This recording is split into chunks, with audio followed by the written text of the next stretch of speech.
Maseret Eruvin, traité Eruvin, Dafaïn Chet, feuille numéro 78. Nous sommes à la feuille 77, à la dernière ligne. Amar Rav Nachman amar Rabba bar Avua, et Rav Nachman a dit au nom de Rabba bar Avua. Ziz hayotze mina kotel, une grande planche qui sort d'un mur qui est à l'horizontale, un bas à l'arba, qui fait 4 fois la largeur du poing sur 4 fois la largeur du poing, soit environ 32 cm sur 32 cm. Venir halav sulam kolsheu.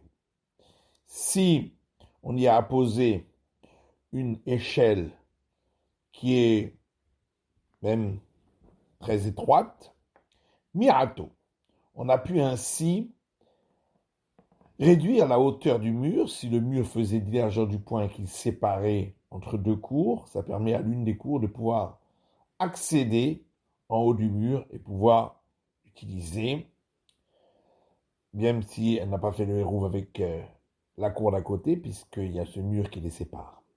Velamran de la dégouteve, allez. Ça, c'est seulement si l'échelle a été apposée directement à cette planche. Avalutve bahade, si elle a été apposée à côté de la planche, à ce moment-là, elle a simplement permis d'élargir l'espace de cette planche, mais elle n'a pas permis de faire un lien entre cette planche et le sol, et donc elle n'a pas amoindri la hauteur du mur. Autre enseignement de Rav Nachman, nom de Rabba bar Avua. Kotel Tisha, un mur, Tisha Asa, pardon, un mur qui fait 19 fois la largeur du poing de hauteur. Il suffit d'une planche pour permettre de pouvoir utiliser ce qui est au-dessus du mur, puisque l'essentiel c'est que la planche soit à moins de 10 largeur du poing du sol, et qu'entre elle et l'eau du mur, il y ait aussi moins de 10 fois la largeur du poing. Quand elle est stream, mais si le mur faisait 20 fois la largeur du poing de hauteur, c'est-à-dire dans ce cas-là, il faudra obligatoirement 2 planches pour permettre d'utiliser le haut du mur et de pouvoir déplacer des affaires dessus, puisque là, il faut qu'il n'y ait pas 10 fois la largeur du poing, ni entre le sol et la planche, ni entre la planche et le haut du mur. Quand on autorise, quand il y a 2 planches, uniquement si les 2 planches ne sont pas pile l'une en dessous de l'autre. Parce qu'il faut pouvoir mettre une échelle de l'une à l'autre aussi. Dit Ravuna, une colonne qui se trouve dans le domaine public, qui a une hauteur de 10 largeur du poing et une largeur de 4, donc qui est considéré comme domaine privé, qui a des mesures nécessaires pour cela. Seulement, on y a planté un pieu, quel qu'il soit. Mirato, eh bien, à l'endroit du pieu, on peut pas, il n'y a pas d'utilisation possible. Donc, ça, la surface qui est nécessaire pour le domaine privé a été diminuée, et donc c'est plus considéré comme un domaine privé. Amarabadabarava, Obegavosh Losha. Diravadabarava, c'est seulement si le puits avait une hauteur de 3 largeurs du poing, sinon on dira à la voûte que c'est comme si c'était à la hauteur du haut de la colonne, pas plus. Alors qu'Abba et Rava disent tous les deux, même s'il n'a pas cette hauteur de 3 largeurs du poing. Pourquoi? Parce qu'à cet endroit-là, on ne peut pas utiliser. Ravashi Amar, Afilu chez Gavoa Shlosha. Alors que Ravashi dit, même s'il a 3 fois la largeur du poing, malgré tout, c'est considéré comme domaine privé. Maïtama, parce qu'en vérité, on pourrait l'utiliser pour y accrocher quelque chose. Amalé Ravacha Berele Rava le Ravashi. Ravacha fils de Rava qui est Ravashi. Mais là, au Kulo Tedot. Dans le cas, donc, si la surface au-dessus de cette colonne était remplie de petits pieux, Maou, qu'est-ce qu'il en est? Alors il lui a dit, mais n'as-tu pas entendu ce qu'avait dit Rabbi Yochanan? Qu'un puits et la margelle du puits peuvent s'associer pour la profondeur de 10 largeurs du poing, pour être considéré comme domaine privé, Et également pour la largeur de 4 largeurs du poing. Mais pourquoi ça peut s'associer pour la largeur? Pourtant, on ne peut pas utiliser cet endroit, puisque au milieu, il y a un trou. Et la maïtach les qu'est-ce qu'il faut répondre? Les manach midé ou mishtamesh. Il va poser par-dessus une espèce de planche et ainsi il pourra utiliser. Chanami les manach midé ou mishtamesh. Ici aussi, même s'il y a beaucoup de pieux sur cet endroit, il pose par-dessus une planche et il peut l'utiliser. Amar Abida Marshouel. Abida du Marshouel. Côté la Asara, un mur d'une hauteur de 10 largeur du poing, c'est sous la marba Asara tiro. Pour autoriser de considérer qu'il y a une ouverture à travers ce mur d'une cour à l'autre, il faut donc que les deux échelles arrivent jusqu'en haut du mur, dans ce cas-là, les deux échelles donc de chaque côté. Et il faut donc que l'échelle ait 14 largeurs du poing de longueur. En fait, ce n'est pas 14 largeurs du poing, c'est la diagonale d'une hauteur de 10 largeurs du poing, qui est la hauteur du mur, et 4 largeurs du poing, puisqu'il faut qu'elle soit un petit peu éloignée du mur pour qu'elle soit en pente, pour pouvoir monter dessus, l'utiliser. Rabbi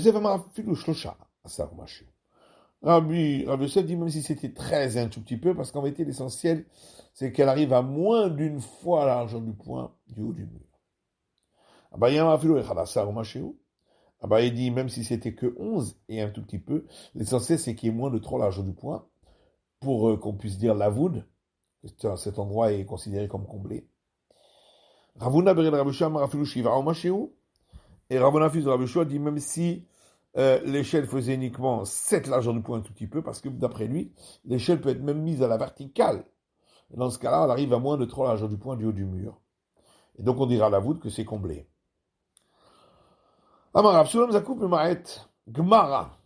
Dit Rav, le fait que une échelle qui est debout, adossée au mur, peut amoindrir sa hauteur, on l'apprend par tradition des maîtres. Mais dit-il, je ne connais pas la raison. Shmuel a dit, comment c'est possible que le maître, Rav, ne connaisse pas la raison de cela? C'est comme lorsqu'on avait mis une estrade au-dessus d'une estrade. Ainsi, on a diminué la hauteur du mur, bien que c'est difficile de passer d'une ligne à l'autre. Ici aussi, même si c'est difficile de monter par l'échelle, malgré tout, ça diminuera la hauteur du mur. Amaraba Marabichia. Des kalim chez Bavel et Nantichin Keva. Rabba fils de Rabichia dit des bûches de bois de palmier de Babylonie, qui sont posées l'une sur l'autre pour pouvoir monter et arriver jusqu'en haut du mur, on n'a pas besoin de les fixer, parce qu'ils sont très lourds. Donc, quelle raison? C'est parce que leur poids fait comme s'ils étaient fixes. Rabbi Yosef Amar Rabbi Yoshaya, et Rabbi Yosef dit au nom de Rabbi Yoshaya, sous la mode chez Bavel, les échelles de Babylone, et l'Anzechin Keva, n'ont pas besoin d'être fixées au sol pour diminuer la hauteur du mur. Pourquoi? Parce que le fait qu'elles sont lourdes, ça les considère comme si elles étaient fixées. Madame Asoulamot Kolsheken de Kalim, celui qui a parlé des échelles, a plus forte raison pour les bûches de palmier, puis c'est encore plus lourd. Madame Adekalim, Soulamot Lo. Par contre, celui qui a parlé des bûches de palmier, pour lui, dans les échelles, non. On dira pas ça, parce que c'est plus léger. Ba'amini Rav Yosef Meraba, Rav Yosef a demandé Rabba, Soulamikan, Soulamikan, Bekashin Beemsa. Si l'échelle n'avait pas la largeur de 4 largeurs du poing, qui est nécessaire pour qu'elle diminue, et qu'elle puisse être considérée comme une ouverture. Par contre, on en a mis 2 de chaque côté, donc ils sont étroites. Au milieu, on a mis entre les échelles, on a fait comme des barres en paille, pour arriver à compléter cette largeur de 4 largeurs du poing. Est-ce que c'est valable? Baou, qu'est-ce qu'il en est? Amarlé, en kafregel, ola bahen. Il a dit non, parce que les pieds sont posés au milieu de l'échelle. Et c'est les mains qui se tiennent sur les côtés. Or, les pieds, comme ils supportent le poids du corps, ne pourraient pas tenir sur cette barre en paille. C'est pas suffisamment résistant. Maintenant, l'inverse. Kashin mikal, mais sous la même ça. C'est la paille qu'on a mis de chaque côté. Et l'échelle au milieu. Maou, qu'est-ce qu'il en est? Amalé, Arigafregelo là-bas. Il dit, dans ce cas-là, c'est bon parce que les pieds peuvent ainsi monter sur les bas et avec les mains s'agripper sur la paille. Rakagashim Mekotel Mekama. Si, pour arriver à cette largeur de 4 largeurs de poing, il a, sur les côtés de l'échelle, fait comme des creusés dans le mur pour faire comme des marches, pour suivre les marches de l'échelle, de côté. Alors, sur combien de hauteur il faut faire cela? Amalé Barasara, sur 10 fois la largeur du poing. Amalé Rakaku Kula Mekotel. Il a dit, qu'est-ce qu'il en est s'il n'y a pas d'échelle? Il n'a fait que des marches dans le mur. Mais Kama, sur quelle hauteur doit-il le faire? Amalé Melakumato. Là, il faut faire sur toute la hauteur du mur. Maïshana, il dit, pourquoi cette différence? Amalé Mistalekle, Achano Mistalekle. Il a dit parce que là-bas, quand il y a l'échelle au milieu et de chaque côté, il y a les marches, c'est facile de monter. C'est pour ça qu'il n'y a pas besoin que les marches sur les côtés, qui sont formées dans le mur, montent jusqu'en haut du mur. Seulement 10 largeurs du poing. Par contre, ici, lorsque c'est tout le mur qui est constitué de marches sur toute sa hauteur, c'est plus difficile de monter, donc c'est pour ça qu'il faut que ça arrive jusqu'en haut. Bahamine Rabbeusem et Rabat. Rabbeusem va demander à Rabat. Asaol Ilan Soula. Si il a utilisé un arbre pour faire cette échelle, pour monter jusqu'en haut du mur, en utilisant les branches de l'arbre qui sont de chaque côté du tronc, qui sont suffisamment résistantes pour pouvoir monter ainsi dessus et arriver jusqu'en haut. Qu'est-ce qu'il en est? Puisqu'on n'a pas le droit de monter sur un arbre Shabbat. Tiba el Rabbi, Tiba el Rabbanan. La question se pose d'après Rabbi et d'après les sages. Ils sont en discussion. Tiba el Rabbi, elle se pose d'après Rabbi, Al Kanokama Rabbi Atam, en disant que tout ce que Rabbi a parlé là-bas, concernant poser le hérouf du troum sur un arbre, qu'il l'autorise. Pourquoi? Parce que parce que tout ce qui n'est qu'un interdit des sages, comme ici de monter sur un arbre, on n'a pas fait cet interdit en cas de mitzvah, animé les ménages machot, mais ça c'est seulement pour le hérouf du troum qui ne doit être valable que durant le crépuscule. Alors là, on a autorisé une simple interdit des sages. Avalkul et Yoma, mais ici où il faut que l'ouverture dans le mur soit valable toute la journée, dans ce cas-là, on ne peut pas le dire. Odilma, ou bien on peut dire l'inverse. Ça fait le rabbanan, même d'après les sages qui interdisent là-bas, disent que le hérouf n'est pas valable quand il est posé sur l'arbre. Mais ici, Pitraou, ici, il considère qu'il y a quand même une ouverture, même si on n'a pas le droit de monter. Variao des raviale. C'est comme s'il y avait un lion qui était posé dessus qui empêchait de monter, parce qu'il faisait peur.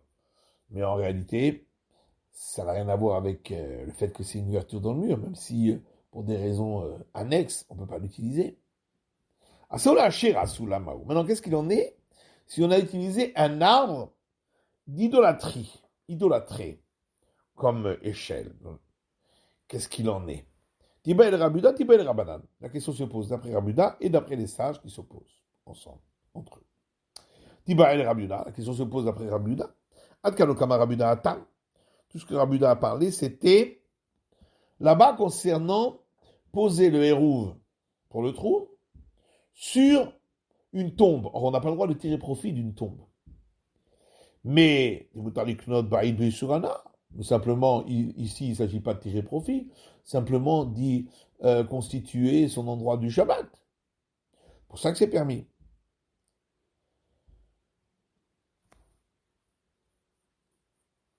Et la attente des bétables des canals et hérouves, le nichale de l'intar. Et là-bas, à partir du moment où le hérouve est valable, il n'a pas besoin de le garder à cet endroit-là. Donc l'endroit ne lui est d'aucune utilité. Alors qu'ici, si c'est un arbre idolâtré, qui est interdit d'en tirer profit, il en tire profit, puisque ainsi, ça constitue une ouverture dans le mur et il peut faire le hérouf d'un endroit à l'autre et utiliser ainsi pendant tout Shabbat. Au Dima, fil Rabbanan, ou bien on peut dire l'inverse, même d'après les sages qui interdisent là-bas. Mais ici permettrait Pitraou, Varia ou de Rabbi Ale. En disant qu'ici, ça constitue quand même une ouverture. Simplement, c'est comme s'il y avait un lion dessus. Il y a un interdit annexe qui n'a rien à voir avec le héros. Donc on n'en tient pas compte, on considère qu'il y a quand même une ouverture à ce niveau-là. Amali lui a répondu, la muta vashira asura. Lorsque c'est un simple arbre, ce sera permis, mais si c'est un arbre idolâtré, ce sera interdit parce que il y a l'interdiction d'en tirer profit. Or, le fait d'utiliser pour pouvoir faire le hérouve, entre les cours, ça s'appelle un profit. Matkifera Frisda objecté, Adraba, au contraire, il a sur Shabbat Goremlo. Concernant l'arbre simple, il s'agit d'un interdit du Shabbat. Et donc, Nitzar, là, on devrait interdire parce qu'on ne peut pas autoriser de faire le hérouve en utilisant un interdit du Shabbat. Alors que pour l'arbre idolâtré, c'est tout à fait un autre interdit complètement étranger au Shabbat. L'Onissa, ça ne serait pas interdit parce qu'il n'y a pas de contradiction, puisque ici il s'agit d'un problème de Shabbat. Idmanami, et il y a un enseignement qui dit la même chose, qui est un Ravin Amarav Elazar. Lorsque Ravin est venu, il a dit au nom de Rav Elazar, Mamrina Amarabi Abaou, Mamri Chanan, certains disent Abaou, non Rabbi Chanan. Quand je suis sur Shabbat Garamlo, s'il s'agit d'un problème d'interdiction du Shabbat, à sourd, là effectivement, ça ne marche pas, le héros. Quand je suis sourd d'Avaracher Garamlo, mais s'il s'agit d'un autre interdit, que celui du Shabbat, Moutar, alors là, le hérouve sera valable. On pourra faire le hérouve entre les deux coups. Rav Nachman bar Yitzhak Matneachi. Rav Nachman bar Yitzhak, lui, il rapporte l'enseignement différemment en disant Ilan Plukta de Rebi et Ravanan. Pour l'arbre, ça reviendra à la discussion entre Rebi et les sages qu'on a vu concernant poser le hérouve sur le hérouve du trouble sur le haut de l'arbre. Alors Rebi sera permis parce que on peut l'utiliser à l'entrée du Shabbat. Ici aussi, comme on peut l'utiliser à l'entrée du Shabbat, en cas de mitzvah, c'est pour ça que ce sera valable pour tout Shabbat, alors que les sages disent qu'on n'a pas le droit d'utiliser à l'entrée du Shabbat, c'est pour ça ici, ce sera aussi pas considéré comme une ouverture. Asherah, Plukta de Rabuda et Rabbanan. Et pour le cas de l'arbre idolâtré, ce sera effectivement la discussion entre Rabuda et les sages. Est-ce que c'est considéré comme tirer profit de l'idolâtrie, comme là-bas concernant tirer profit de la tombe. Matit, une prochaine Mishnah. Un fossé qui se trouve entre deux cours. Amok Asara Verachav Arba. Qui a une profondeur de diametre du point et une largeur de 4. Marvin Sheimen Marvin Echad. Ça sépare les deux endroits et donc on est obligé de faire deux hérouves et on ne peut pas faire un seul global. Et même s'il a rempli ce fossé de paille ou de tige, parce que il va les enlever un jour. Mais s'il a bouché avec en remplissant de terre ou de cailloux, alors là, ça s'appelle boucher. Marvin Echad ben Marvin Shein. Dans ce cas-là, on est obligé de faire un seul hérouve global puisqu'il n'y a plus de séparation et on ne peut pas faire deux hérouves différents. S'il a posé au-dessus du fossé une planche d'une largeur de 4, largeur du poing, de même, dans le cas de deux planches qui sortent des deux maisons qui sont l'une en face de l'autre, des deux côtés du domaine public, et entre ces planches, il a posé une planche d'une largeur de 4 largeurs du poing pour aller de l'une à l'autre. Mais Arvin Shnaim, on peut dans ce cas-là faire deux hérouves de chaque côté, mais puisqu'il y a cette planche pour constituer une ouverture de l'une à l'autre, on peut aussi faire un seul hérouve global. Par contre, Mikan, mais si la largeur de la planche fait moins que le 4 largeurs du point, Marvin Shem et Marvin Echad. Parce que là, on est obligé de faire deux hérouves d'un de chaque côté, on ne peut pas faire un seul hérouve global, parce que l'ouverture n'est pas assez large pour être considérée comme une ouverture. Est-ce que vraiment la paille ne constitue pas, ne bouge pas le trou?